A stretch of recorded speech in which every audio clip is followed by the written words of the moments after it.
कर्म तत्व की अनुप्रेक्षा से आत्मबोध विकसाए, हम भेद ज्ञान प्रगटाए, हम भेद ज्ञान प्रगटाए।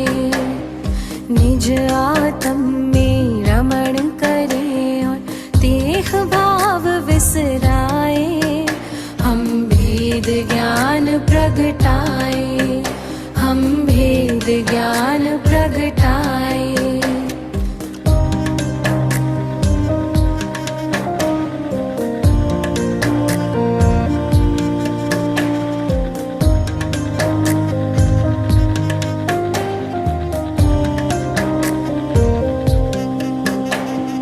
कर्म भिन्न है चेतन क्षीर नीर की भांति, तप का ताप लगे तो बिखरे सोने से जो माटी।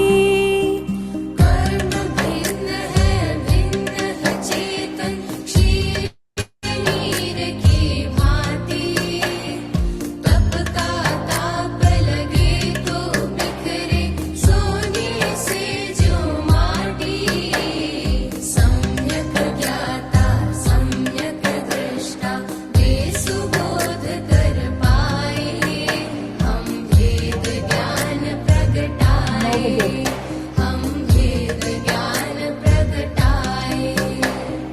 कर्म तत्व की अनुप्रेक्षा से आत्मबोध विकसाए, हम भेद ज्ञान प्रगटाए, हम भेद ज्ञान प्रगटाए।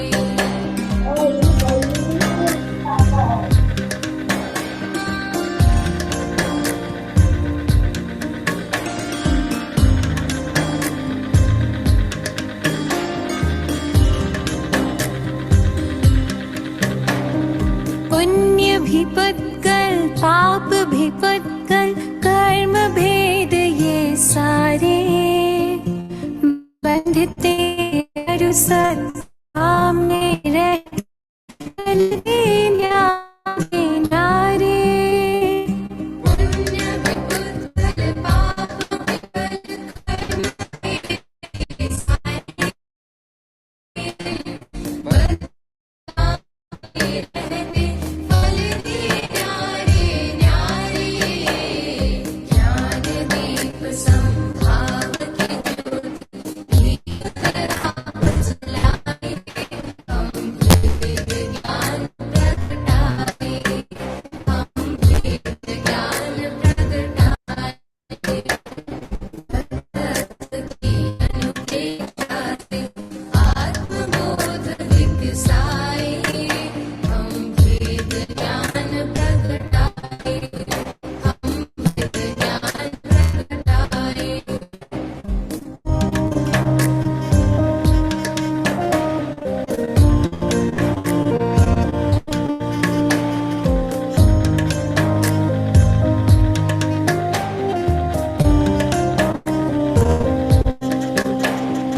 राग द्वेष और मोह तमस का आत्मदेव पर डेरा, कर्म प्रज्ञप्ति को तुम जानो होगा शीघ्र सवेरा। राग द्वेष और मोह तमस का आत्मदेव पर डेरा, कर्म प्रज्ञप्ति को तुम जानो होगा शीघ्र सवेरा। सिंह सत्व के शाश्वत स्वामी शाश्वत धाम को पाए, हम भेद ज्ञान प्रगटाए, हम भेद ज्ञान प्रगटाए। कर्म तत्व की अनुप्रेक्षा से आत्मबोध विकसाए, हम भेद ज्ञान प्रगटाए, हम भेद ज्ञान प्रगटाए, हम भेद। सारी तैयारी करती। नमो हरियंताणम नमो सिद्धाणम नमो आयर्याणम नमो अवध्यायणम नमो लोय सवसावणम एसो पंच नमोकारो सर्व पाव प्रणाशनो मंगलानम च सर्वेसिम परमम हवै मंगलम। सभी से सादर जय जिनेन्द्र।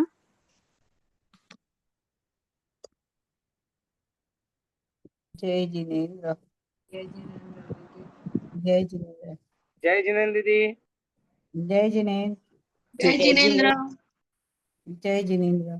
अभी डिप्लोमा कोर्स स्टार्ट हो चुका है। तो डिप्लोमा कोर्स का सिलेबस है अध्याय 11 तक हमने एक बार देख लिया था, और अध्याय 12 से फिर 23 अध्याय तक प्रवेश ग्रंथ का हमारा आगे का सिलेबस है।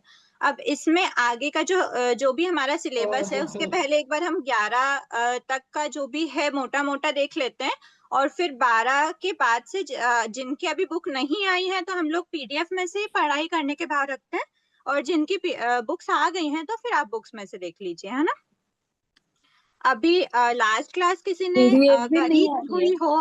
पीडीएफ भी नहीं मिल रही है हमें।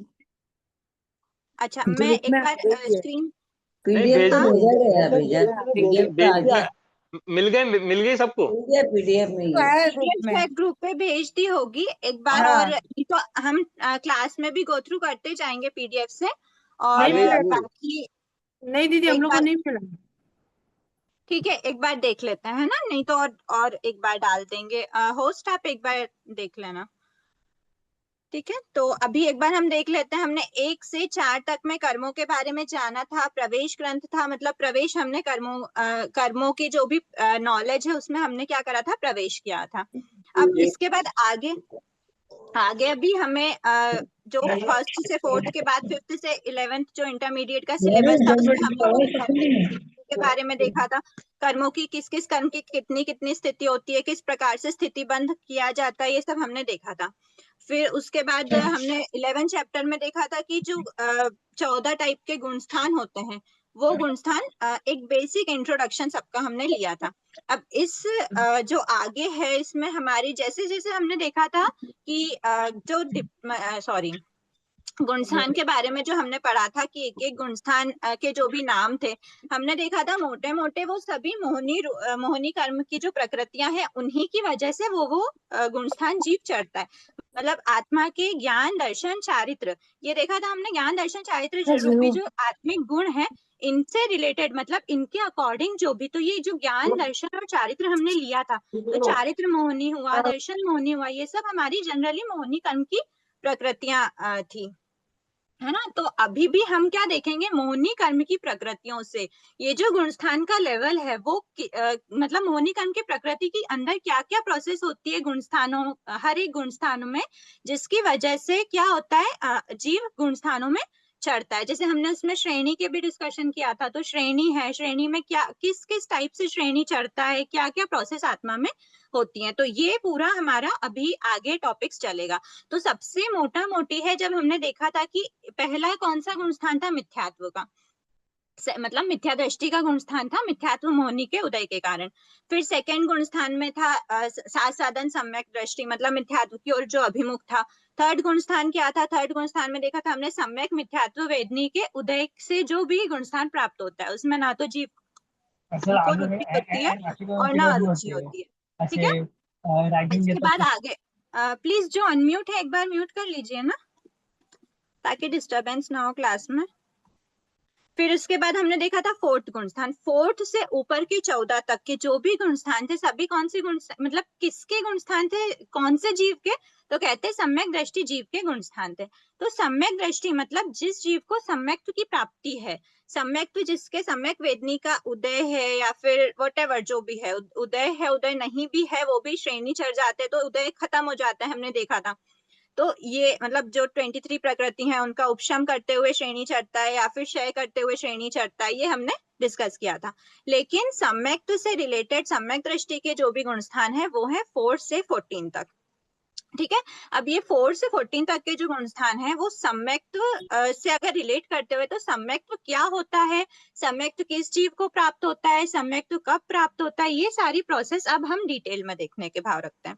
ये सारी आपके अभी के सिलेबस में लगभग ये चलेगा। और फिर कौन से जीव को किस प्रकार का कौन कौन सा सम्यक्त्व प्राप्त होता है, क्योंकि जीव के कितने भेद है, एक नहीं दो नहीं, मतलब एक टाइप से भी होता है, दो टाइप से भी होता है, जैसे संसारी और सिद्ध है तो दो टाइप के जीव हो गए। बट अगर ऐसे जीव को देखा जाए तो जीव के 563 भेद होते हैं। तो 563 भेद में हर भेद के बारे में बताया गया है कि कौन से जीव को कौन सा सम्यक्त्व की प्राप्ति होती है, कौन सा सम्यक्त्व कौन से जीव के पास रहता है।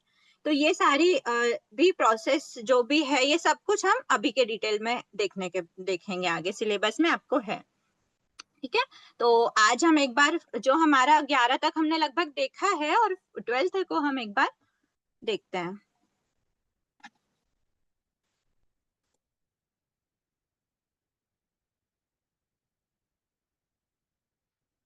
ठीक है, अभी दिख रही है ना बुक, स्क्रीन शेयर हुई है।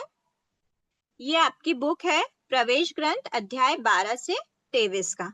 ठीक है, अध्याय 12 से 23 खंड 3 है, क्योंकि खंड 1 में हमने 1 से 4 तक देखा था, खंड 2 में हमने 5 से 11 तक देखा था, और अब हम प्रवेश कर रहे हैं और भी डिटेल में। तो किस बात के प्रवेश हो, कौन कौन से अध्याय में हम प्रवेश कर रहे हैं, तो खंड 3 में है अध्याय 12 से 23 तक। ठीक है, ये आपका इस बार के सिलेबस की पूरी बुक है। अध्ययन का उद्देश्य वही है जो हम अभी तक करते आए हैं। हमें सिर्फ अध्ययन को पढ़ना नहीं है, सिर्फ अध्ययन को, ज्ञान को ग्रहण नहीं करना है, भी उतारना है। ठीक है, नेक्स्ट आते हैं हम 12 से 23 के अध्यायों में। ठीक है, तो सबसे पहले एक बार हम ओवरव्यू देख लेते हैं। अध्याय 12, अध्याय 12 क्या है? सम्यक्त्व स्वरूप, मतलब सम्यक्त्व क्या होता है, कौन कौन से टाइप का होता है। अगर मोहिनी कर्म से सम्यक्त्व का रिलेशन है तो मोहिनी कर्म के कौन कौन सी प्रकृतियों से कैसा कैसा सम्यक्त्व रिलेट करता है, तो मतलब क्या होता है, उपशम होता है, क्षय होता है। ये वर्ड्स हम थोड़े थोड़े सिमिलर हो चुके हैं इन वर्ड्स के। तो ये सब प्रोसेस जब जब चलती रहती है तो कौन कौन से सम्यक्त्व हमको मिलते हैं, वो पूरा अध्याय 12 में है। ठीक है, तो सम्यक्त्व क्या है? सम्यक्त्व के जो 4 प्रकार होते हैं उसमें फिर डिटेल में सारे प्रकारों के बारे में बताया गया है। तो 4 प्रकार कौन से होते हैं? औपशमिक सम्यक्त्व, शायिक सम्यक्त्व, साधन सम्यक्त्व, क्षयोपशम सम्यक्त्व, ये 4 टाइप के सम्यक्त्व होते हैं। तो उसमें औपशमिक में भी 2 टाइप होते हैं, प्रथम औपशम, द्वितीय औपशम। ये अभी आपको ऐसे मोटा मोटा समझ नहीं आएगा, सिर्फ हम वर्ड्स से सिमिलर हो रहे हैं। ठीक है, क्योंकि यहाँ पे कुछ आपको नए वर्ड्स ऐसे लगेंगे कि बहुत हैवी है, बहुत हैवी वर्ड्स है, पर हमें भी लगे थे जब हमने सबसे फर्स्ट टाइम ये सुने थे। पर जैसे जैसे हम इनके हैबिचुअल होते जाएंगे ना, तो ये एकदम इजी लगेगा। ठीक है, तो प्रथम औपशम सम्यक्त्व हुआ, द्वितीय औपशम सम्यक्त्व, फिर दोनों में क्या सिमिलैरिटी है, दोनों में क्या डिफरेंस है। फिर नेक्स्ट हम क्षयोपशमिक सम्यक्त्व के बारे में देखेंगे। फिर साधन सम्यक्त्व क्या होता है और शायिक सम्यक्त्व क्या है, किसे प्राप्त होता है, प्रोसेस क्या है, ये सब हम देखते हैं। ठीक है, फिर ये हो गया। अब गुण स्थानों में सम्यक्त्व, कौन कौन से सम्यक्त्व, कौन कौन से गुण स्थान, ये छोटी मोटी डिटेल्स में बाकी हम देखेंगे।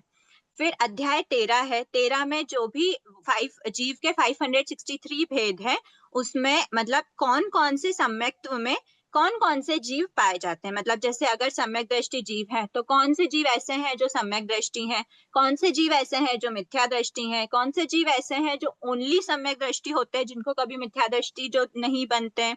तो ऐसे सब हम देखेंगे, अलग अलग डिफरेंट टाइप ऑफ सम्यक्त्व की अवस्था।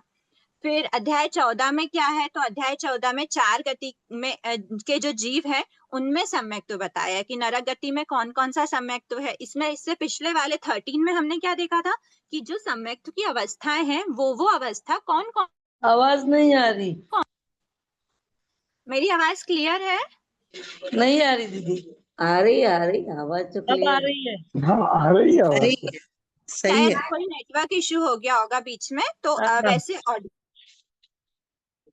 हमने 13 में क्या देखा था कि ये सम्यक्त्व की अवस्थाएं हैं, इन सम्यक्त्व की अवस्थाओं में कौन कौन से जीव पाए जाते हैं, मतलब कौन कौन से जीवों में ये सम्यक्त्व रहता है।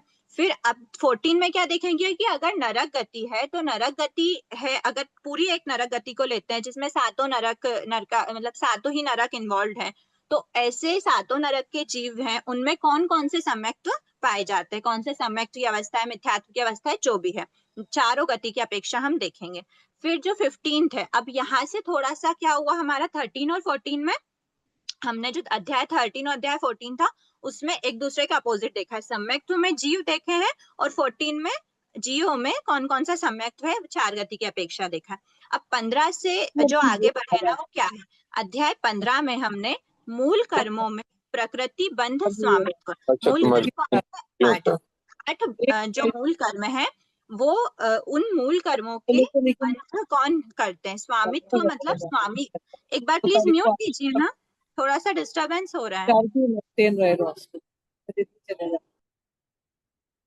ठीक है, तो इसमें देखेंगे कि जो मूल कर्म है, ज्ञानावर्णी कर्म है, दर्शनावर्णी कर्म है, वेदनी कर्म है, मोहनी कर्म, ये जो मूल कर्म है इनका जब बंध करते हैं तो इनका बंध कौन कौन करते हैं, स्वामित्व का क्या मतलब होता है कि इनके स्वामी कौन है, इनका बंध कौन कर रहे हैं। फिर 16 चैप्टर में क्या है, प्रकृति उदय स्वामित्व, मतलब क्या हुआ कि उदय कौन कौन से जीवों में होता है, कौन कौन से जीव इसके उदय के स्वामी है। नेक्स्ट है उदीर्णा के स्वामी, तो उदीर्णा क्या होती है पहले हम वो समझेंगे और फिर उसके स्वामी कौन है, कौन कौन उदीर्णा करता है इन मूल कर्मों की। 18th में क्या है, सत्ता स्वामित्व। ठीक है, तो मतलब क्या हुआ, सत्ता स्वामित्व मतलब कौन कौन से जीवों में इन मूल कर्मों की सत्ता रहती है, ये देखते हैं। फिर 19 अध्याय में क्या है, मूल कर्मों में प्रकृति बंध स्थान। मूल कर्मों में प्रकृति बंध स्थान मतलब जो मूल कर्म है हमारे ज्ञानावर्णी, दर्शनावर्णी, वेदनी, इनकी जो प्रकृति बंध स्थान का क्या अर्थ हुआ, मतलब कौन से गुण स्थानों में जनरली कौन कौन से प्रकृतियां, कौन कौन सी मूल कर्म है वो पाए जाते हैं। उदय स्थान, कौन कौन से गुण स्थानों में किस किस का उदय होना है।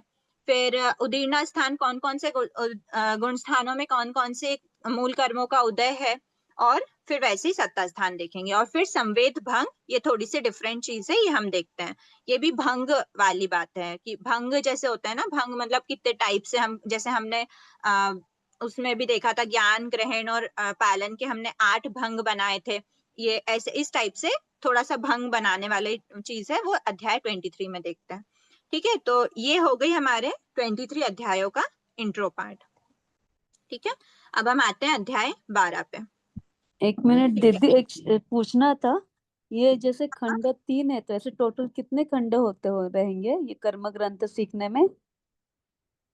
शायद एक खंड और मतलब टोटल कर्म ग्रंथ तो बहुत बहुत बड़ा है, प्रवेश ग्रंथ में संभावना 31 या ऐसे कुछ रहते हैं अध्याय, और जितने भी अध्याय एक बार रहेंगे, और 23 के बाद थोड़े से और बचे हुए हैं, और फिर उसके बाद फिर आपका नेक्स्ट में फिर आधार ग्रंथ होगा। तो मैडम इसका डिप्लोमा नाम क्यों रखा है, डिप्लोमा क्यों रखा नाम इसका, जैसे इंटरमीडिएट और अभी हम कोर्स के बारे में डिस्कस ना करके अभी हम सिलेबस के बारे में डिस्कस करते हैं, फिर कोर्स जैसा भी है हम कुछ नया नाम अगर आप सजेस्ट कर सकते हैं तो बिल्कुल कीजिए। नहीं, बस ये एक पूछना था कि फाइनल पूरा सीखने में कितने खंड होते हैं टोटल?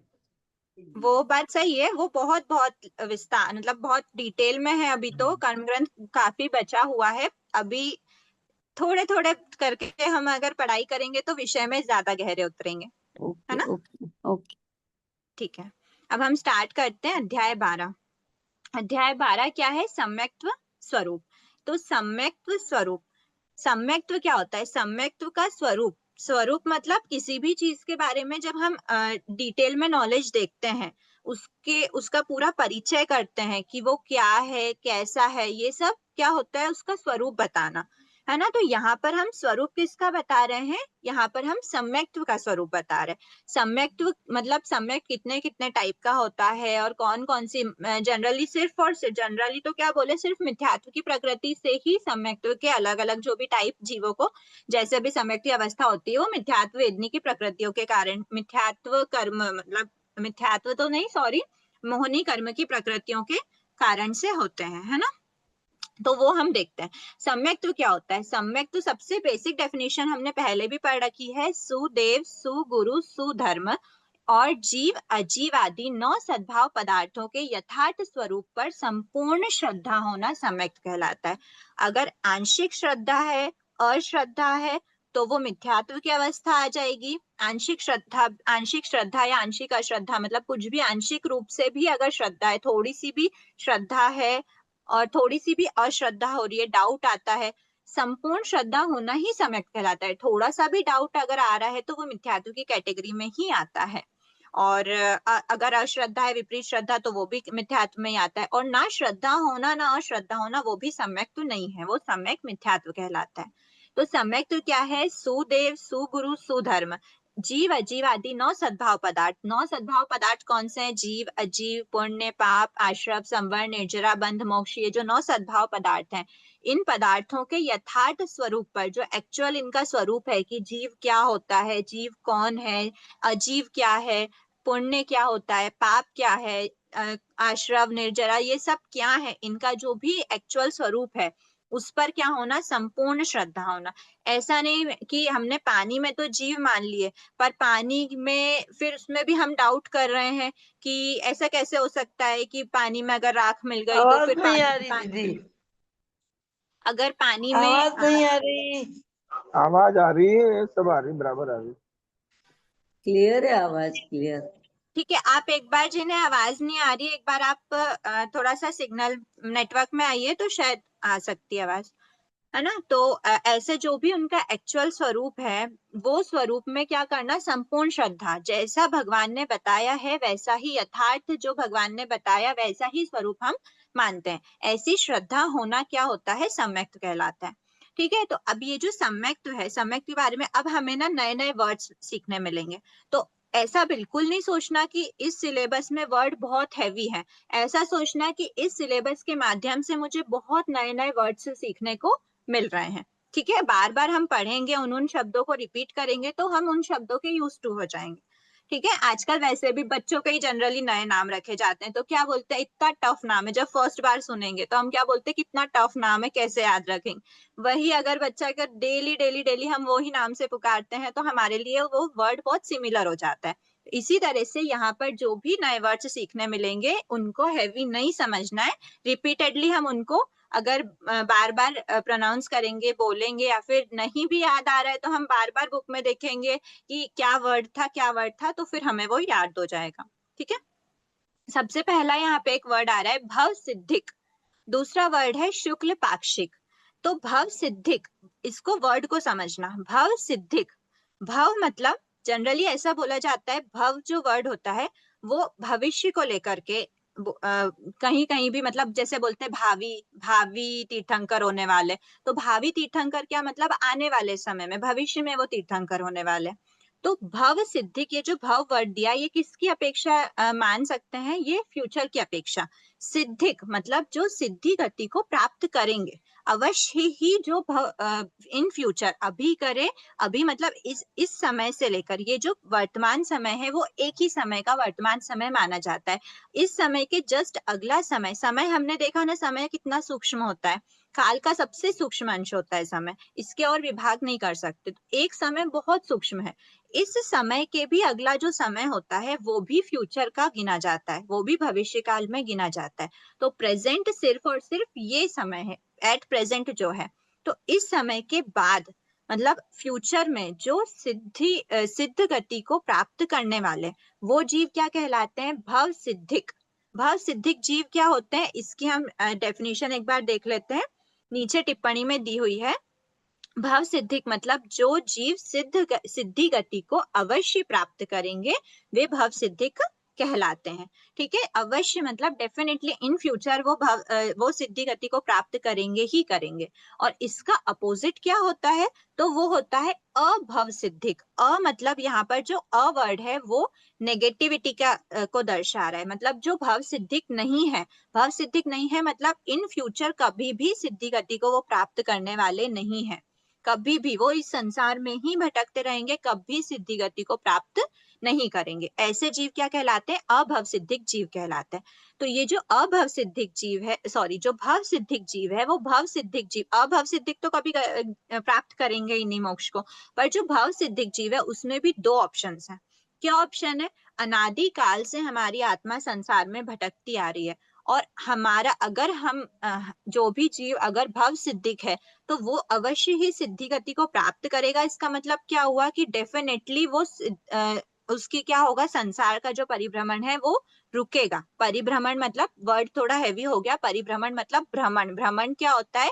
चक्कर काटना। तो संसार के जो भी चक्कर काट रहे हैं अभी तक, अनादिकाल से हमारी आत्मा संसार में भटक रही है, उसका एक समय पर जाके स्टॉप होगा, और वो स्टॉप कहलाता है सिद्धि गति। तो ऐसे जो भव सिद्धिक जीव हैं उसमें भी दो टाइप होते हैं।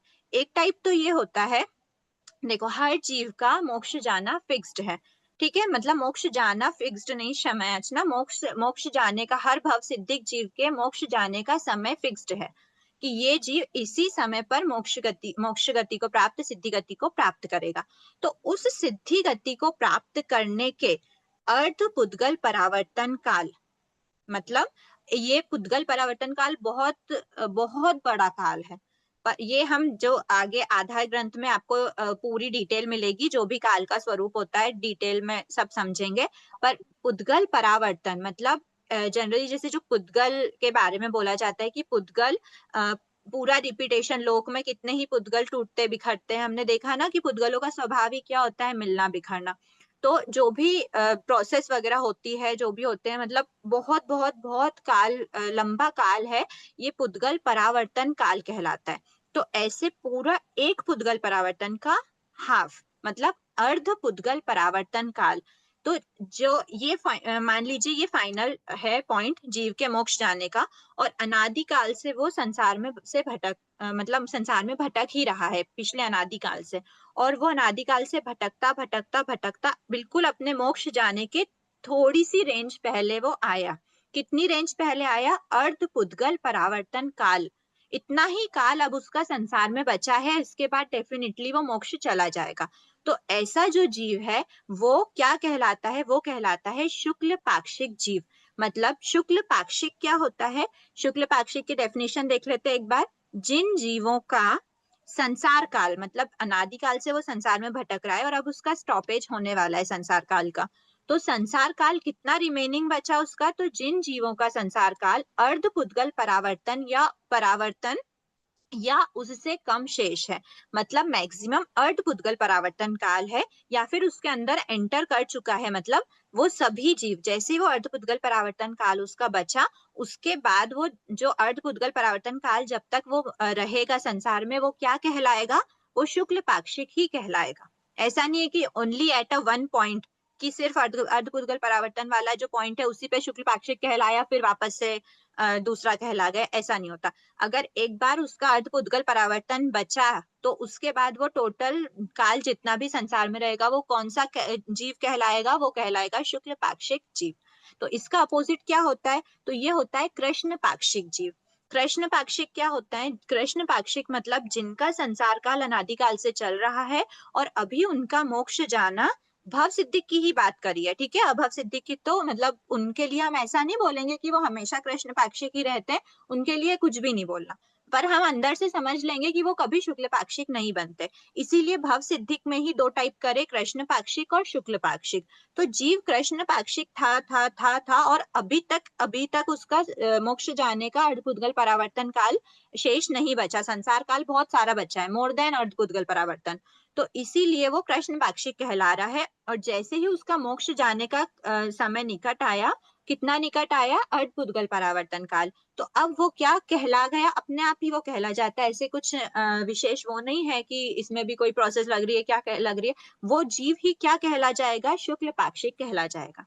वो शुक्ल पाक्षिक, उसके बाद वो शुक्ल पाक्षिक ही रहेगा, ठीक है। तो शुक्ल पाक्षिक जीव ही सम्यक तो प्राप्त कर सकते हैं। तो सम्यक कौन प्राप्त कर सकता है? जो अनादि काल से कृष्ण पाक्षिक है वो नहीं करेगा। जब वो जीव शुक्ल पाक्षिक बना, या तो उसी पॉइंट पे या फिर उसके अंदर वो पूरा ही शुक्ल पाक्षिक कहलाता है, तो वो जीव ही सम्यक को प्राप्त कर सकते हैं। सम्यक को प्राप्त कर सकते हैं मतलब first time, second time, third time, कितने भी टाइम करे पर शुक्ल पाक्षिक जीव ही कर सकते हैं, ठीक है। फर्स्ट सेकंड थर्ड क्यों काउंट किया? क्योंकि ऑफ कोर्स ऐसा हो सकता है कि सम्यक तो मिलने के बाद जीव वापस मिथ्यात्व में भी चला जाए, पर सबसे फर्स्ट टाइम अगर मिथ्यात्व से सम्यक तो उसको मिल रहा है तो वो शुक्ल पाक्षिक जीव को ही मिल सकता है कभी भी। जिन जीवों का अर्धपुद्गल परावर्तन से ज्यादा अगर संसार काल बचा हुआ है तो उनको कभी भी सम्यक की प्राप्ति नहीं हो सकती, ठीक है। तो इस बात से हम क्या सोच सकते हैं खुद के लिए कि अगर सच में मैं सम्यक दृष्टि हूँ, अगर सच में मुझे भगवान ने जो भी फरमाया है, नौ पदार्थों का सद्भाव, 9 सद्भाव पदार्थों का जो भी स्वरूप फरमाया है, जो भी सुदेव सुगुरु सुधर्म है, उनको ही मैं क्या करता हूँ? उनके प्रति ही संपूर्ण श्रद्धा रखता हूँ। तो अगर मैं सच में सम्यक दृष्टि हूँ तो मतलब मेरा भी अर्धपुद्गल परावर्तन से ज्यादा मोक्ष दूर नहीं है। ये हम खुद को थैंकफुल बोल सकते हैं अपनी आत्मा को, तो ये खुद में जज करना है हमको अपने आप ही कि ऐसे कोई केवल ज्ञानी के अलावा कोई बता नहीं सकता। प्लीज स्क्रीन में एनोटेशंस ऑफ रखें। ऐसे कोई केवल ज्ञानी ही समझ सकते हैं कौन जीव भवी होगा, कौन भवी होगा। ना तो हम किसी के लिए गेस कर सकते हैं, ना हम खुद के लिए कर सकते हैं कि मेरी मिथ्यात्व की अवस्था है या फिर मेरी सम्यक्त्व की अवस्था है। नहीं, पर हम अपनी आंतरिक श्रद्धा से रख सकते हैं कि मैं क्या हूँ। अगर सम्यक दृष्टि वाकई हूँ, इसका मतलब क्या हुआ कि मैंने मेरा जो मोक्ष है वो अर्थ पुद्गल परावर्तन ही शेष बचा हुआ है। ठीक है, अब हम आते हैं सम्यक्त्व के बारे में। सम्यक्त्व जो है वो सम्यक्त्व किससे रिलेटेड है? तो सम्यक्त्व जो भी टाइप हम करते हैं वो मुख्यतः मोहिनी कर्म की 7 उत्तर प्रकृति से है। देखो यहाँ पर सबसे ज्यादा डेंजरस वाली, बाकी सब तो क्या हो रही है, जैसे ही फोर्थ के बाद सम्यक दृष्टि जीव बन रहा है तो फोर्थ में किसका उदय रहता है? तो बोला अप्रत्याख्यान, मतलब किसका रहता है? मोटे रूप से अप्रत्याख्यानावरण, प्रत्याख्यानावरण और संज्वलन। वहां पर अनंतानुबंधी वगैरह नहीं रहते। उसके बाद फिर बताया है फिफ्थ में प्रत्याख्यानावरण और संज्वलन। सिक्स्थ में क्या रहता है? सिक्स्थ एंड अबव, मतलब 6, 7, 8, 9 तक क्या रहता है? 10 तक क्या रहता है? संज्वलन का रहता है, क्रोधमान माया लोभ वॉटेवर जो भी रहता है। जैसे हमने 10th में देखा था कि क्रोधमान माया नहीं होता, ओनली संज्वलन लोभ का उदय रहता है। तो ये सब जो भी है ये बाद की चीजें हैं जो सम्यक्त अवस्था के रहते भी हो तो इतना इफेक्ट नहीं करती। अगर मोटा मोटा कोई सम्यक्त्व का रिलेशन है तो वो कौन सी प्रकृतियों से है? तो वो 7 प्रकृति। कौन कौन सी है वो? सम्यक्त वेदनी, मिथ्यात्व वेदनी, सम्यक मिथ्यात्व वेदनी, तीनों प्रकृति दर्शन मोहनी की, जिनको हम क्या कहते हैं शॉर्ट में? दर्शन त्रिक कहते हैं। ठीक है, और उसके बाद फिर अनंतानुबंधी चतुष्क, मतलब अनंतानुबंधी क्रोध, अनंतानुबंधी मान, अनंतानुबंधी माया और अनंतानुबंधी लोभ। तो ये जो 7 प्रकृति हैं इनको कहते हैं दर्शन सप्तक। ठीक है, दर्शन सप्तक मतलब ये दर्शन को हमको, अब यहाँ पर हम क्या रिलेट कर सकते हैं? सम्यक्त्व से रिलेटेड जो भी 7 प्रकृति हैं वो कहलाती है दर्शन सम्यक्त्व, सॉरी दर्शन सप्तक। दर्शन त्रिक प्लस अनंतानुबंधी चतुष्क मतलब दर्शन सप्तक।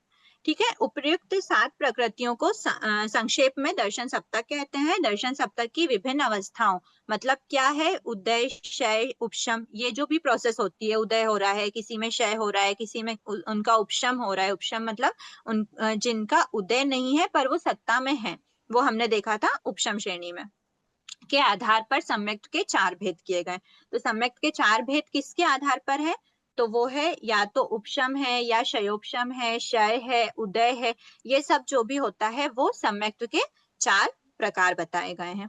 ठीक है, और अब सबसे पहले हम देखते हैं औपशमिक। ठीक है, मतलब 4 प्रकार कौन से उनके नाम देख लेते हैं। सबसे पहला है औपशमिक, फिर है क्षयोपशमिक, फिर है सासादन और चौथा है शायिक। ये 4 प्रकार के सम्यक्त बताए हैं। तो औपशमिक में क्या होता है? औपशमिक में उपशम होता है। उपशम जनरल जो सबसे मोटी चीज होती है वो होता है उपशम। उपशम की वजह से इसका नाम क्या बताया गया? औपशमिक सम्यक्त बताया। उपशम हो रहा है, किन किन का हो रहा है वो अभी हम देखेंगे। ठीक है, उसके बाद होता है क्षयोपशम। क्षय भी है और उपशम भी है। ठीक है, क्षय भी है, उपशम भी है, मतलब क्षय भी होता जा रहा है और अंदर उपशमन भी है, दोनों साथ में। ऐसा मोटे मोटे रूप से देखना, अभी डिटेल में हम सारे सम्यक्त को समझेंगे। तो ये होता है क्षयोपशमिक सम्यक्त, मतलब एक ही समय पर कुछ जो दलिक हैं उनका क्षय के द्वारा निकल रहे हैं और कुछ उनका उपशम हो रहा है, मतलब उनका उदय नहीं होगा, वो सत्ता में है और वो निकल रहे हैं जैसा भी। उसके बाद है सासादन। सासादन का हमने देखा था सासादन, इसका नाम सास्वादन भी होता था, मतलब ऐसा बोला जाता है। दूसरा नाम, मेन नाम है सासादन, मतलब सिर्फ सम्यक्त का स्वाद रह जाता है। सम्यक्त का स्वाद रह जाता है मतलब क्या कि वो जीव सम्यक्त को अभी पास्ट में सम्यक्त की अवस्था में था और औपशमिक सम्यक, जैसा हमने देखा था हाँ सेकंड गुणस्थान की डेफिनेशन में था कि जो औपशमिक सम्यक दृष्टि जीव होता है वो क्या होता है? वो पतित हो जाता है, मतलब वो अपने सम्यक्त से गिर जाता है। और सम्यक्त से जब गिर रहा है तो वो अगर मतलब कभी कभार उसके सम्यक्त वेद सॉरी सेकंड गुणस्थान सासादन गुणस्थान को टच करता हुआ, सेकंड गुणस्थान को टच करता हुआ डेफिनेटली फर्स्ट में गिरता ही गिरता है। तो ऐसी अवस्था उसकी सासादन सम्यक्त कहलाती है। ठीक है, फिर ये हो गई सासादन सम्यक, फिर हो गया शायिक सम्यक। शायिक मतलब क्या? शायिक में क्षय होता है, प्रकृतियों का क्षय करते हुए जीव क्या करता है, मतलब जिसमें प्रकृतियों का क्षय हो जाता है, मतलब शायिक सम्यक प्राप्त हो गया है। ठीक है, तो एक एक सम्यक को, चारों टाइप के सम्यक को हम डिटेल में देखेंगे। सबसे पहला क्या है? औपशमिक सम्यक। तो यहाँ तक एक बार सबको क्लियर है? फिर हम औपशमिक सम्यक स्टार्ट करते हैं। किसी के कोई डाउट है क्या? क्लियर? अनुश्री जी। हाँ हाँ, अनुश्री जी, मेरे को ये पूछना था कि जैसे शुक्ल पक्ष कोई हुआ हो गया जीव का, तो यदि उसी समय उसको सम्यक तो आ गया, तब तो उसका नीचे गिरना निश्चित हो जाएगा ना, कि मतलब फिर उसको नीचे गिरना ही पड़ेगा, क्योंकि उसका संसार तो अभी अर्धपुत्कल परावर्तन बाकी है बिल्कुल है गिरता ना? है। हाँ गिरता है, जस्ट मतलब गिरेगा नहीं गिरेगा वो बात नहीं रहती। मतलब मतलब ऐसा जरूरी नहीं है कि उसको सम्यक मिला और जस्ट उसको वापस मिथ्यात्व में वो नहीं, जा भी जस्ट सकता है। नहीं, नहीं जस्ट नहीं, वो जितने सम्यक की स्थिति है उतने समय तक भी रहकर 66 सागरोपम रहकर भी चाहे वो उसको, लेकिन गिरना निश्चित, कि उस समय गिरना फिर वो नहीं। मोक्ष मतलब उस समय वो अपने सम्यक को संभाल कर रख ही नहीं सकेगा, कि मोक्ष की जितनी साधना कर ही नहीं सकेगा, है ना? हाँ सम्यक तो देखिए कि ओनली शायिक ही ऐसा है जो मिथ्यात्व में नहीं गिरेगा वापस, बाकी तीन तो है ही ना मिथ्यात्व में, मतलब तीन सम्यक के बाद भी जीव मिथ्यात्व को प्राप्त कर ही सकता है ना। तो हाँ हाँ, उसको उसी मोमेंट पे शायिक नहीं आएगा, बाकी तीन में से तो कुछ भी मिल सकते हैं मतलब। फिर उसके बाद उसको अनंत काल संसार में भटकना तो पड़ेगा ही, क्योंकि अभी हाँ उसका काल बाकी है, इसलिए उसको काल तो बाकी है। देखिए यहाँ पर यही डाउट मन में आता है कि संसार काल तो उतना ही बाकी है, पर अगर आपसे कोई कहे कि आपको 1 महीने के लिए किसी रूम में कैद होना है, तो आप किसी रूम में 1 महीने कैसे कैद होना चाहोगे? फुल फैसिलिटी, ऐशो आराम, मोबाइल, फुल नेटवर्क, इसके साथ आप कैद होना चाहोगे, या फिर पूरे कमरे में कोई लाइट्स नहीं, कोई व्यक्ति नहीं, कुछ नहीं, आप कैसे दुख में कैद होना चाहोगे या सुख में? आपको रहना तो 1 महीने है। तो वही पॉइंट आता है कि आप मिथ्यात्व की अवस्था में ज्यादा रहना चाहोगे या फिर सम्यक्त्व की सुख सुख वगैरह की, मतलब पुण्य भोगते हुए रहना चाहोगे।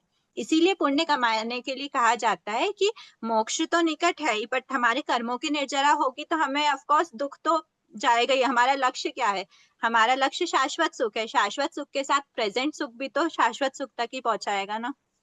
हाँ वो मेरा ठीक है, मेरा एक डाउट है अनुश्री जी, ये जैसे मतलब वो आपने बताया अर्धपुर्दगल परावर्तन, तो उसमें तो अनंत उत्सर्पणी और अवसर्पणी आ जाते हैं, है ना? तो उसको क्या कोई पुरुषार्थ से घटा सकता है या उतना ही रहेगा वो? देखिए मोक्ष जाने का काल तो कोई नहीं घटा सकता, तो ये मोक्ष निश्चित है जाना कि वो जीवों का अर्धपुर्दगल ही फिक्स्ड है। रहेगा? क्या? तो ये निश्चित है कि जैसे शुक्ल पक्षी हुआ तो अर्धपुर्दगल परावर्तन उसको भ्रमण भ्रमण करना ही पड़ेगा? तो अर्धपुद्गल फिर परावर्तन ही बचा, इसीलिए वो शुक्ल पाक्षिक कहलाया। वो मतलब भी ऐसे तो कोई बहुत बड़ी बड़ा है, प्रोसेस नहीं होती है। दीदी वो भी तो शुक्ल बहुत बड़ा है। ये भी बहुत बड़ा है, ये भी काल बहुत बड़ा है, लेकिन ये ऐसी कोई प्रोसेस नहीं होती कि जीव ने कोई विशेष पुरुषार्थ किया तो वो शुक्ल पाक्षिक बन गया। वो जब उसका अर्धपुद्गल बचा है तभी तो वो शुक्ल पाक्षिक कहलाया है, फिर बात वो ये तो होती है। मेरे को ना हमेशा एक डाउट इसमें ये आता है, तो फिर पुरुषार्थ का क्या महत्व हुआ? पुरुषार्थ का महत्व यही हुआ ना कि कर्मों की निर्जरा होगी तो आप डेफिनेटली सुख को तो भोगोगे ही ना। सुख पूर्वक जाना है या फिर दुख को भोगते हुए मोक्ष जाना है। नहीं, वो चाहे दुख भोगते हुए जाएं या सुख भोगते हुए जाएं, लेकिन जाना तो वो उसी के, ये नहीं कि हम अपने पुरुषार्थ से हम सुख को जल्दी प्राप्त कर लेंगे। ऐसा नहीं लगता है ना कि हमको अब हम इतना मेरे को हो गया कि नहीं, मेरे को अब शाश्वत सुख पाना ही है, तो मैं इतना पुरुषार्थ करके वो जल्दी अपने सुख को प्राप्त कर लूं, वैसा नहीं कर सकते ना। देखिए 33 सागरोपम की जो स्थिति होती है, अनुत्तर विमानवासी मतलब सर्वार्थ सिद्ध जो देव हैं, हाँ हाँ तो हाँ। कौन नहीं चाहेगा वहां पर जाना? वो भी तो वो भी जानते तो हैं हम कि नहीं अभी मुझे 33 सागरोपम का काल निकालना है, उसके बाद अपना मनुष्य भव निकालना है, फिर मुझे मोक्ष होगा। मतलब वो जानते नहीं जानते, वो ध्यान में नहीं, पर वो एक लंबा काल है। अगर कोई जीव को ऐसा बोल दे कि आपको 33 सागरोपम अभी इस जगह पर निकालना है, आप 7वीं नरक की 33 सागरोपम चूज करोगे या फिर आप अनुत्तर विमान की 33 सागरोपम चूज देखिए, करो? आपको रहना तो 33 सागरोपम मिथ्या पड़ेगा। दृष्टि भी तो मिथ्या दृष्टि भी तो देवगति में तो मिथ्या दृष्टि भी जाते हैं, 9 ग्रह तक जाते ही है मिथ्या दृष्टि भी। तो वैसे सुख तो वो पा ही सकता है, भौतिक सुख तो मिथ्या दृष्टि भी पाता ही है ना। भौतिक सुख वो पाता है, लेकिन फिर वो उसके बाद तो दुख में गिर ही रहा है ना। मिथ्या दृष्टि की क्या गति होती है और सम्यक दृष्टि की क्या गति होती है, ये भी देखिए। वो इस समय दृष्टि को भी दीदी लिखना शुक्ल पड़ेगा बार पाक्षिक जीव उसकी डेफिनेशन यही है ना, जिनका संसार काल एक बार अर्ध एक क्वेश्चन, हाँ पूछिए आयुषी जी। जी, शुक्ल पाक्षिक जीव वही होते ना जिनका संसार काल अर्ध पुद्गल परावर्तन काल या उससे कम बचा हो, ये डेफिनेशन है। तो अगर जैसे निश्चित हो गया कि अभी मैं बहु सिद्धिक हूँ और शुक्ल पाक्षिक जीव बनती हूँ, तो ये जरूरी नहीं है ना कि मेरा पूरा अर्ध पुद्गल परावर्तन काल बचेगा, उससे कम भी तो रह सकता है काल। वो ही रहता है। मतलब अगर आप एट प्रेजेंट देखो, शुक्ल पाक्षिक में जो उससे कम वाली जो डेफिनेशन में दिया गया ना, वो हाँ। यही बताने के लिए दिया गया है कि उससे कम की जितनी भी अवस्था है वो सब शुक्ल पाक्षिक कहलाती है। अब अच्छा जैसे हमारा एक एक समय, अभी अगर हम देखें कि हमने 8:30 बजे क्लास स्टार्ट करी थी, 9:10, तो उतना काल, लगभग 40 मिनट का काल तो हमारा पास्ट चले गया ना। उस हाँ। समय पर भी हम शुक्ल पाक्षिक थे और अभी भी हम शुक्ल पाक्षिक है। तो ये काल पूरा शुक्ल पाक्षिक, उससे कम भी शुक्ल पाक्षिक ही कहलाता है, ऐसा बोलना चाह रहे हैं। अच्छा, मतलब मतलब हमें मोक्ष जाने का जो काल है ना, वो तो जैसे ही अर्ध पुद्गल परावर्तन बचता है वैसे ही वो जीव कहला जाता है। जैसे कि अभी 8:30 बजी थी, अब 8:30 बजे आपने क्लास स्टार्ट कर दी, मतलब जैसे ऐसे समझो क्लास तो आपने विशेष पुरुषार्थ से स्टार्ट करी हो। जैसे हाँ ऐसे बोलते हैं कि काल कंटिन्यू, आपकी एज बढ़ रही थी बढ़ रही थी बढ़ रही थी, आप 18 ईयर्स के हुए और 18 ईयर्स के होते ही आप क्या कहला गए, आप मतलब एडल्ट कहला गए, जो क्या बोलते हैं, क्या बोला जाता है ना, मतलब एक गवर्नमेंट के हिसाब से अभी तक आप वोटिंग राइट्स वोटिंग राइट्स मिल जाते हैं, मतलब नाबालिग से Citizen। बालिग बन गए, तो वो आपने कोई वयस्क विशेष पुरुषार्थ नहीं वयस्क किया, वयस्क करी और आप मैडम 18 कंप्लीट।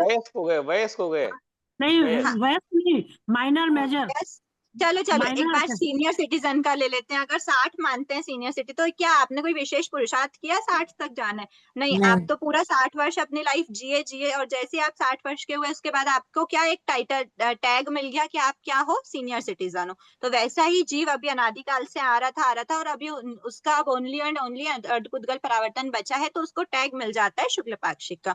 और उसके बाद वो टोटल उससे कम भी बचे तो भी वो क्या कहलाता है, शुक्ल पाक्षिक ही कहलाता है। ठीक है। एक छोटी सी क्वेरी और है, जी, thank जो you, भव dear। सिद्धिक है वो कृष्ण पाक्षिक होता है फिर? भाव सिद्धिक वापिस भाव सिद्धिक जो है वो दोनों टाइप का होता है। पहले कृष्ण पाक्षिक था, और मतलब देखो ऐसा है ना कि अगर वो जीव अनादिकाल से मिथ्यात्व में है तो भी एक पॉइंट ऐसा आएगा, अगर वो भाव सिद्धिक है मतलब डेफिनेटली सिद्ध गति को प्राप्त करेगा, तो सिद्ध गति को डेफिनेटली प्राप्त करेगा, तो डेफिनेटली शुक्ल पाक्षिक तो बनेगा, पर अभी बना नहीं है, मतलब अभी ठीक उसका अर्धपुद्गल से ज्यादा काल हाँ रिमेनिंग है। हाँ, तो मतलब वो अभी वो कृष्ण कृष्ण पाक्षिक है, भव सिद्धिक होते सिद्धिक जो हुए भी है कृष्ण अभी। पाक्षिक है, और फिर वो भव सिद्धिक वाला शुक्ल पाक्षिक टर्न हो जाएगा। भव ठीक है, सिद्धिक थैंक हमेशा यू। कभी भी भव सिद्धिक अभव सिद्धिक नहीं बनेगा, पर कृष्ण ठीक, हाँ पाक्षिक हाँ, वो शुक्ल पाक्षिक बन जाएगा, और वापस शुक्ल थैंक यू। पाक्षिक कृष्ण पाक्षिक नहीं बन सकता। दीदी अर्धपुद्गल परावर्तन काल तो छोटा बड़ा हो सकता है ना सबका? नहीं, वो फिक्स्ड है। नहीं, इसमें क्या है हर ना, एक के थोड़ा लिए वो सा टाइम फिक्स होता है कि कोई तो शुक्ल पक्षी जल्दी बन जाता है, कोई बाद में बनता है। वो इसीलिए क्योंकि कोई जीव जल्दी सिद्ध गति प्राप्त करेगा, कोई जीव बाद में करेगा, पर जीव का जो सेल्फ का टाइम बता रहे हैं। मतलब पुद्गल परावर्तन काल का टाइम फिक्स होगा सबका। हाँ, वो काल फिक्स। पर एक हमने स्टोरी सुनी थी कि युद्ध के मैदान में कोई मतलब एक को देख के व्रत ग्रहण करता है, उसी टाइम वो शुक्ल पक्षी बनता है, उसी टाइम उसका मोक्ष हो जाता है। जैसे मरुदेवी माता के लिए भी आता है कि वो बहुत कम टाइम पहले ही शुक्ल पक्षी बने थे, तो उनका पुद्गल परावर्तन काल तो बहुत कम हो जाएगा। वो आपने शायद कभी भी शुक्ल पाक्षिक, मतलब वो स्टोरी में अगर ऐसा सुना होगा तो आपने ऐसा सुना होगा कि उसने उसी टाइम पे सम्यक तो प्राप्त किया और वो मोक्ष गया, ऐसा हो सकता है। अंतर्मोठ के अंदर अंदर अनादिकाल का मिथ्या दृष्टि अंतर्मोठ के अंदर अंदर सम्यक को प्राप्त करके और मोक्ष जा सकता है, ऐसा हो सकता है। शुक्ल पाक्षिक तुरंत बन के मोक्ष नहीं जा सकता। शुक्ल पाक्षिक था और मोक्ष गया, ये बिल्कुल बोल सकते हैं, क्योंकि मोक्ष जाने के, मैं बता रही हूँ ना, जो मोक्ष जाना है उसके अर्धपुद्गल परावर्तन का बीच का जो पूरा ड्यूरेशन है, आप 60 ईयर्स के हो चाहे आप 90 ईयर्स के हो, आप कहलाओगे मतलब सीनियर सिटीजन ही। तो वैसे ही मोक्ष जाने के पहले पहले अंतर्मुठ पहले भी वो जीव शुक्ल पाक्षिक ही कहलाता है, पर तुरंत उस समय शुक्ल पाक्षिक नहीं हुआ है वो। ठीक है, अब हम आगे बढ़े। अभी की जो टॉपिक है उससे रिलेटेड अगर किसी के कोई और डाउट है तो ठीक है, नहीं तो फिर हम ज्यादा डिटेल बाद में पर्सनली डिस्कस करेंगे। अनादि का समझा दीजिए ना, क्या आदि और अनादि शादी अनादि मतलब? सब्जेक्ट हुआ नहीं। अभी इस टॉपिक जो अभी हमारा चला है ना, इससे अगर आपके कुछ है तो ठीक है, नहीं तो हम आगे ऑप्शन समय पे एक बढ़ते हैं। मिनट जरा सा, अभी जैसे मरुदेवी माता का चला ना, अनुश्री जी, मरुदेवी माता का भी जैसे बोले कि वो तुरंत सम्यक दृष्टि हुए और वो मोक्ष चले गए, तो उसमें फिर क्या है, ऐसे लगता है कि उनका उस समय मोक्ष जब उनको जाना था तो उस समय तो उनको सम्यक दृष्टि होकर और उनको करना ही था, तो वो पुरुषार्थ उनका अपने आप होता ही होता, मतलब कि ऐसे थोड़ा सा डाउट आ जाता मेरे को।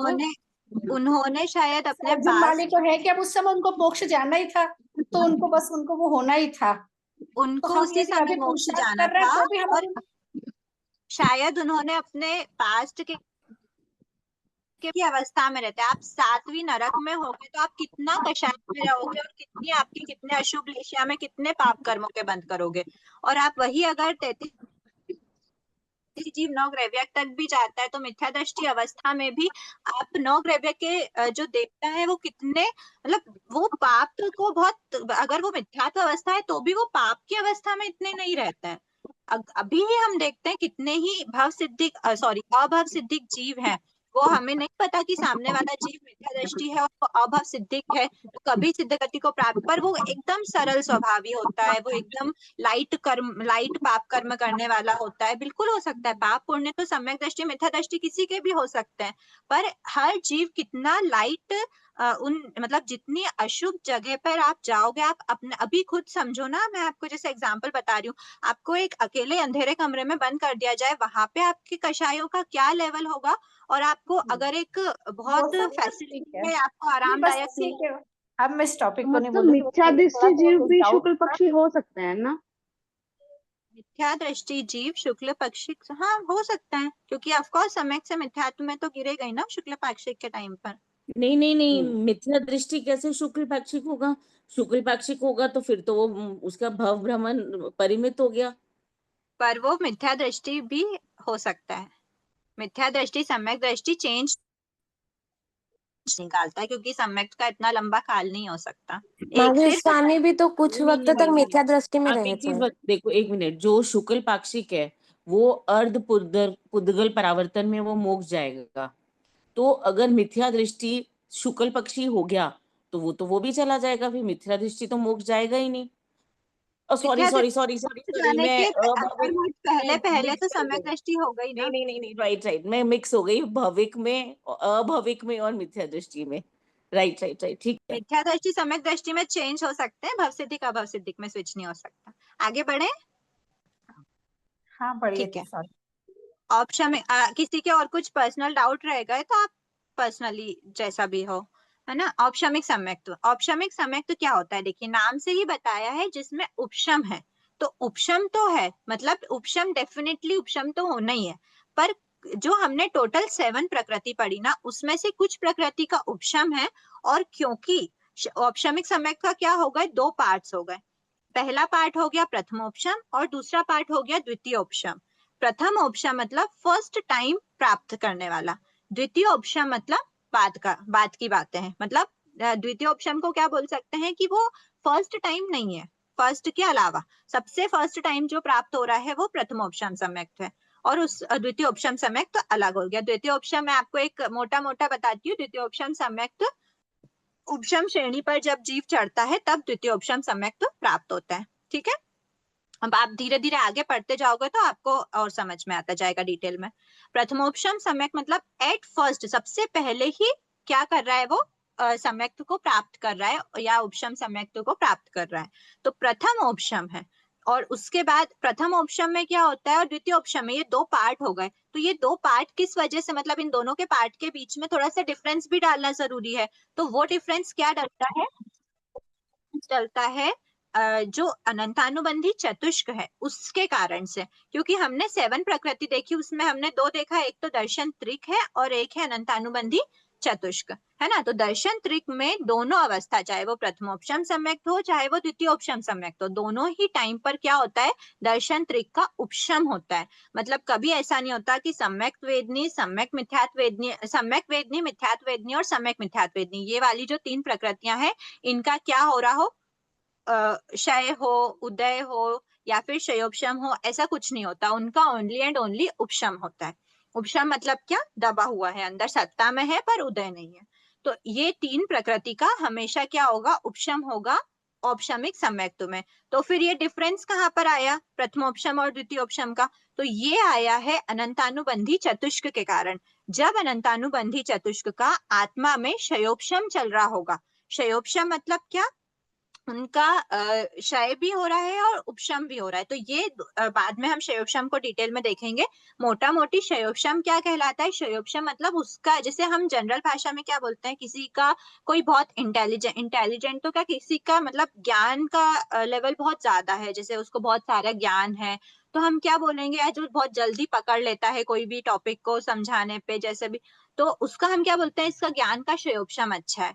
या फिर अगर हम कोई तपस्या जल्दी जल्दी इजिली कर लेता है, तो हम क्या बोलते हैं, उनका क्षयोपशम अच्छा है। क्षयोपशम का क्या मतलब हुआ कि जो भी जैसे अंतराय कर्म है, वीर्य अंतराय है, जैसे उनके मतलब तपस्या इजिली हो जा रही है, तो उनके वीर्य अंतराय का क्या बोलेंगे, क्षयोपशम बोलेंगे, कि उनको क्या है, अपना पुरुषार्थ करने में मतलब अंतराय नहीं आ रही है, वो इजिली तपस्या कर सकते हैं। और ज्ञान है तो उनको बहुत जल्दी ज्ञान चढ़ जाता है, उनके ज्ञानावर्णी का क्या है, क्षयोपशम है। मतलब जो ज्ञानावर्णी का उदय था, वो उदय का रस जो है, हमने अनुभाव देखा, वो क्या है, मंद है, मतलब बिल्कुल लाइट रस है। जैसे हमने देखा ना कि जितना ज्यादा कषाय होता है, कषाय स्थिति और इसके निमित्त से बनता है, कषाय के निमित्त से, ठीक है, चैप्टर नंबर 3 शायद। तो वो क्या, जो भी कर्म है, वो कर्म का क्या हो रहा है, क्षयोपशम है। मतलब उसका जो इफेक्ट देने वाला था, जो रस था, अनुभाव था, वो क्या हो गया, मंद है, मतलब कम है, मतलब उसका क्षयोपशम ज्यादा है। और अगर वो जो भी उसका अनुभाव है वो हाई है, मतलब वो तीव्रता से अपना फल दे रहा है, कि ज्ञानावर्णी किसी का बहुत मोटा है, जिसको जल्दी से ज्ञान नहीं, छोटी छोटी बातें भी जल्दी से याद नहीं रह पाती, तो वो क्या है, उसके लिए क्या बोलेंगे, इनका क्षयोपशम कम है। ठीक है, तो क्षयोपशम सिंपल वर्ड में क्या होता है, टिप्पणी में दिया है, क्षयोपशम का सामान्य अर्थ,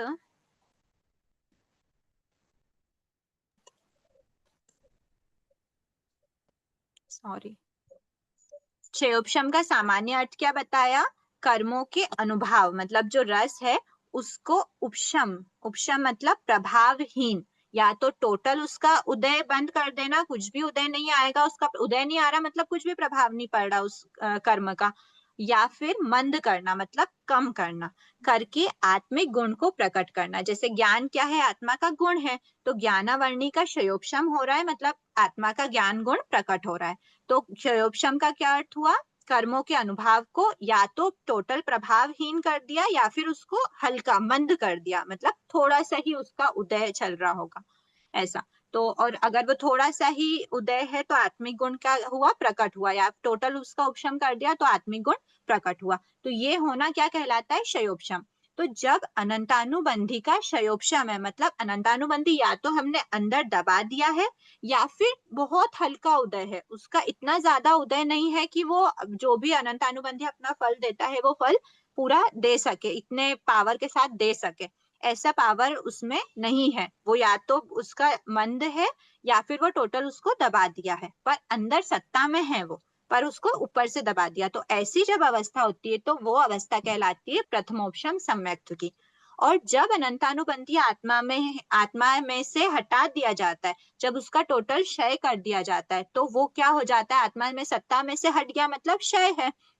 जब वो क्षय होता है तो वो अवस्था होती है द्वितीयोपशम सम्यक्त्व की अवस्था। ठीक है, ये जो दोनों अवस्थाएं हैं, इन अवस्थाओं के कारण से क्षय हो या उपशम हो, किसका, अनंतानुबंधी चतुष्क, क्षय या उपशम नहीं, सॉरी, क्षय या क्षयोपशम हो, तो अनंतानुबंधी चतुष्क का, तो उससे जो प्राप्त अवस्था होती है वो औपशमिक सम्यक्त्व कहलाती है। दर्शन त्रिक का ऑलवेज उपशम होगा, अनंतानुबंधी का या तो क्षय होगा या उपशम होगा, क्षय है तो द्वितीयोपशम, क्षयोपशम है तो प्रथमोपशम। ठीक है, इतना क्लियर हुआ, अभी ये चार्ट क्लियर हुई। अब हम एक एक क्वेश्चन था, एक मिनट, हाँ? वो प्रथम ऑप्शन जो है पूरे जीवन काल में या पूरा जब तक सिद्ध नहीं बनेंगे तब तक कितनी बार हो सकता है प्रथम ऑप्शन? एक बार ही होगा या अनेक बार हो सकता ऑप्शन है? सम्यक संभावना एक ही बार प्राप्त हो सकता है, क्योंकि वो सबसे सम्यक, जब आप आगे डिटेल पढ़ोगे ना, जब भी जीव को अनादिकाल से मिथ्या दृष्टि था और फर्स्ट टाइम सम्यक तो प्राप्त हो रहा है, तो सबसे पहले उसको प्रथमोपशम सम्यक ही प्राप्त होता है। मतलब वो प्रथमोपशम कभी भी अनेक बार क्षयोपशम पे नहीं आता प्रथमोपशम अनेक डायरेक्ट। बार प्राप्त हो सकता है। अनुश्री जी, प्रथमोपशम अनेक बार प्राप्त हो सकता है। हो सकता है अनेक बार। हाँ हाँ, जब यदि वो अच्छा। उसके उद्वलना कर लेता है ना, सम्यक वेदनी की उद्वलना हो जाती है, तो फिर हाँ वापस से उसके पास अकेले सच्चा मिथ्यात्व की सत्ता रहती है, तब फिर अनेक बार हो सकता है जीवन ठीक काल में। ठीक ठीक है, ठीक है। हाँ, उद्वलना के केस में फिर वापस उसको सम्यक प्राप्त करना है, तो फिर वो पहले हाँ प्रथमोपशम पे ही आएगा। हाँ हाँ, ठीक है, कृपा करिए। ठीक है। प्रथमोपशम सम्यक तो मतलब ऐसा समझे हम कि जब भी उसको नया सम्यक के दलिक बनाने, मतलब नई तरह से सम्यक को प्राप्त करना है, तो वो सबसे पहले प्रथमोपशम सम्यक पे आएगा। ठीक है। ठीक है सर, धन्यवाद। अब हम देखें प्रथमोपशम सम्यक पे दर्शन त्रिक का उपशम। हमने देखा दर्शन त्रिक का क्या है, उपशम है, और अनंतानुबंधी चतुष्क का क्षयोपशम है। उससे प्राप्त जो सम्यक होता है वो प्रथमोपशम सम्यक कहलाता है। ठीक है। अब प्रथमोपशम सम्यक कौन कौन प्राप्त कर सकता है, उसकी योग्यता क्या है, कौन कौन से जीव हैं जो प्रथमोपशम सम्यक को प्राप्त कर सकते हैं। ठीक है। सबसे पहला तो है चारों गति के जीव प्रथमोपशम सम्यक प्राप्त कर सकते हैं। चारों ही गति के जो जीव होते हैं उनको क्या हो सकता है, प्रथमोपशम सम्यक की प्राप्ति हो सकती है। सन्नी पंचेंद्रीय जीव पर्याप्त होने के पश्चात प्रथमोपशम सम्यक प्राप्त कर सकते हैं। मतलब क्या, जब सन्नी पंचेंद्रीय जीव है, पहला तो सन्नी होना चाहिए, मतलब संगी क्या होता है, संगी या फिर सन्नी बोले जिनके मन होता है, तो सन्नी होना चाहिए। पंचेंद्रिय, ऑफ कोर्स पंचेंद्रिय जीव में ही दो भेद होते हैं, असन्नी और सन्नी, क्योंकि एकेंद्रीय, द्विंद्रीय, त्रिंद्रीय, चतुरिंद्रीय और असन्नी, मतलब चतुरिंद्रीय तक जो एकेंद्रीय और विकलेंद्रीय होते हैं वो तो कंपलसरी असन्नी होते हैं। पंचेंद्रीय में दो भेद पाए जाते हैं, संज्ञी और असन्नी। तो उसमें से असन्नी पंचेंद्रीय जीव भी प्रथमोपशम सम्यक प्राप्त नहीं कर सकते। तो चारों गति के कौन कौन से जीव, सन्नी पंचेंद्रीय जीव ही। देखो जो देव गति है, मनुष्य गति है, नरक गति है, इसमें तो हम बोल ही सकते हैं कि पंचेंद्रीय जीव ही होते हैं। पर इसके बावजूद जो तिर्यंज गति होती है उसमें पंचेंद्रीय और विकलेंद्रीय और एकेंद्रीय सभी होते हैं, और असन्नी भी होते हैं, सन्नी भी होते हैं, सन्नी पंचेंद्रीय, असन्नी पंचेंद्रीय। तो हमको क्या देखना, सन्नी पंचेंद्रीय जीव मतलब सन्नी पंचेंद्रीय तिर्यंज की अपेक्षा सबसे ज्यादा ध्यान रखना हमको। बाकी चारों गति इसीलिए कहा है कि तीनों गति के अलावा तिर्यंश में ओनली सन्नी पंचेंद्रीय जो तिर्यंश होते हैं, वो ऐसे चारों गति के सन्नी पंचेंद्रीय जीव को ही प्रथमोपशम सम्यक की प्राप्ति हो सकती है, वो ही जीव प्रथमोपशम सम्यक प्राप्त कर सकते हैं।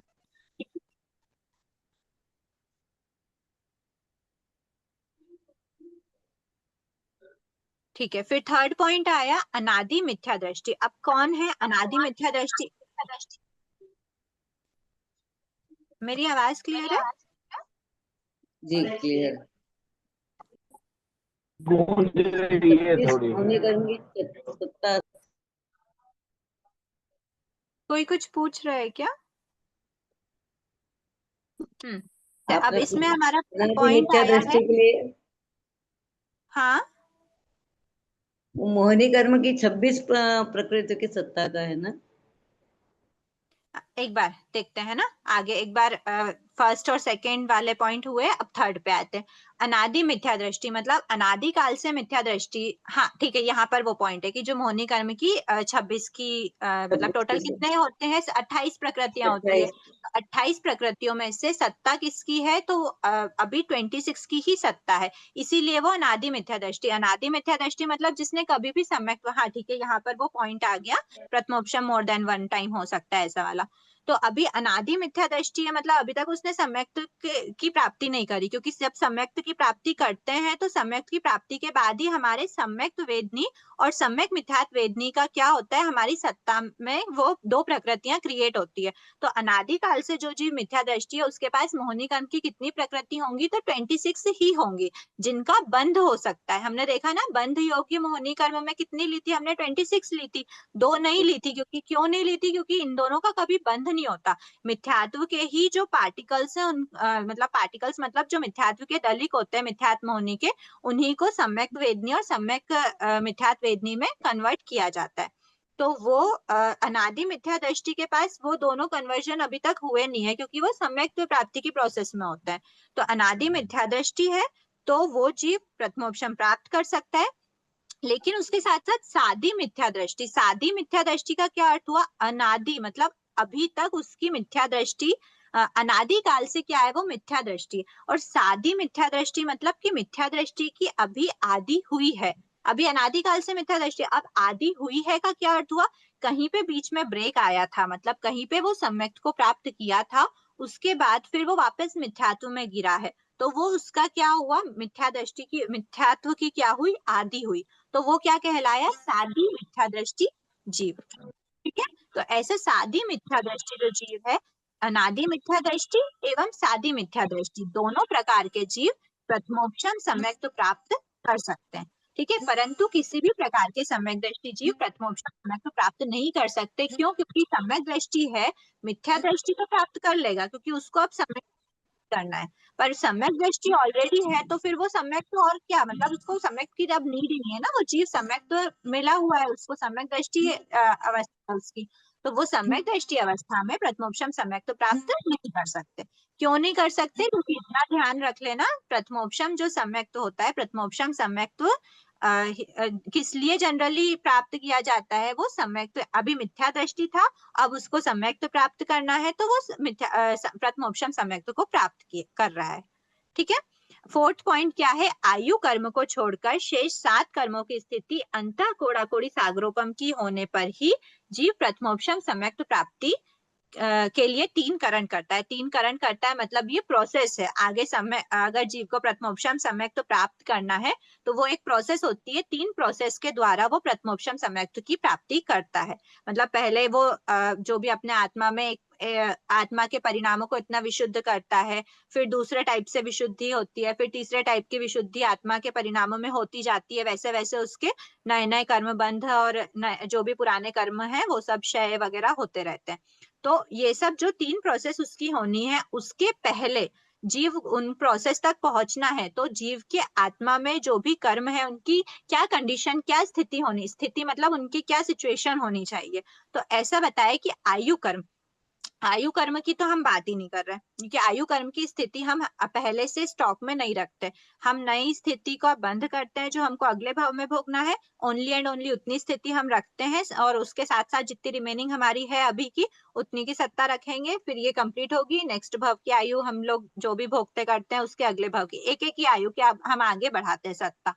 पर आयु कर्म को एक बार साइड में रख के शेष जो 7 कर्म है, वो 7 कर्म हमारे बंधने के बाद लंबी स्थिति तक के भी बन सकते हैं। हमने देखा मैक्सिमम कितने बन सकता है, 7 ही कर्मों की अपेक्षा देखें तो 70 मैक्सिमम कोटाकोटी सागरोपम 70 कोड़ाकोड़ी सागरोपम हो सकता है। तो 70 कोड़ाकोड़ी कितना हाई है मिथ्यात्व मोहिनी का जो हम बोलते हैं। तो ऐसे ओनली अंतः कोड़ाकोड़ी सागरोपम की स्थिति जब सत्ता उसमें कर्मों में रह जाती, कर्मों की स्थिति जब अंतः कोड़ाकोड़ी सागरोपम की होती है, तो ऐसे समय पर क्या करता है जीव? प्रथमोपशम सम्यक तो प्राप्ति के लिए 3 करण करता है।